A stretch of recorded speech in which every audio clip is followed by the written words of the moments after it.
Recognizing this fact, the government of His Excellency, the President Adama Barrow, has shifted the nation's focus for reliance on external aid to reliance on domestic resources mobilization.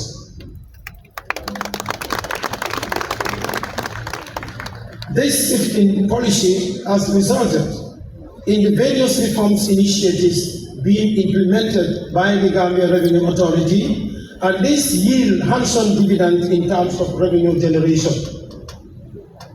Your Excellency, distinguished ladies and gentlemen, in terms of revenue performance for 2024 financial year, the authority was tasked by the Minister of Finance and Economic Affairs to collect the sum of 19.2 billion, a significant increase from the 15.79 billion revenue target in 2023.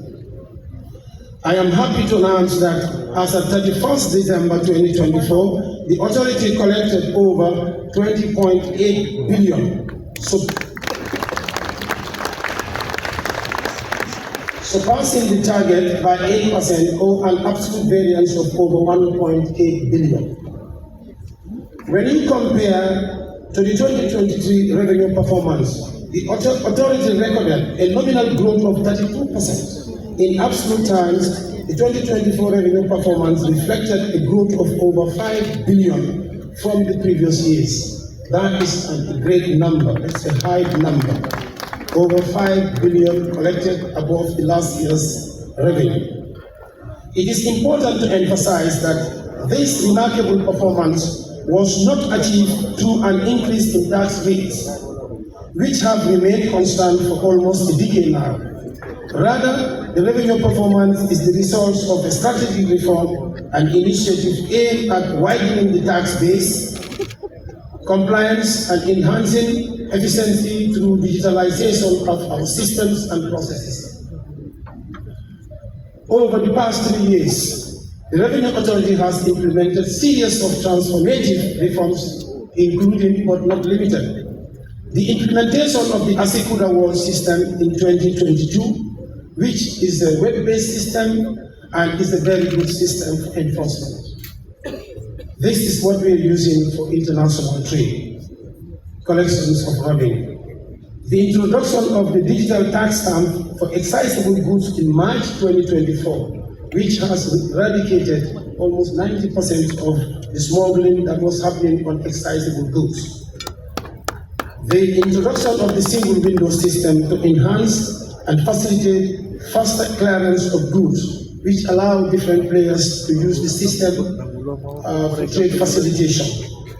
The deployment of e-tracking system for transit cargoes, which is greatly help us to reduce transit going on diversion.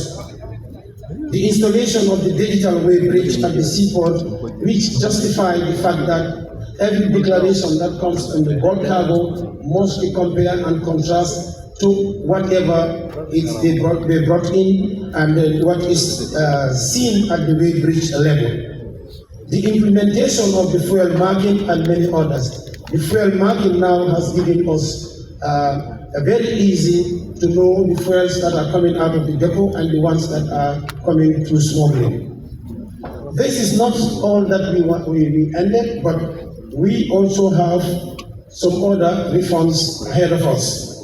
We are currently working on several groundbreaking initiatives, which include, but not limited, to the implementation of the revenue assurance, which will provide real-time data on telecommunication usage, enabling the authority to accurately assess taxes on telecommunication services of mobile network operators.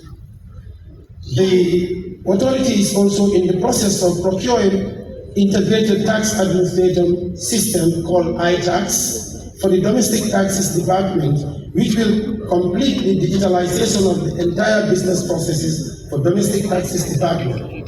These systems, when deployed, will allow taxpayers to utilize various e-services such as e-registration, e-filing, and e-payment without the need to visit GRA offices.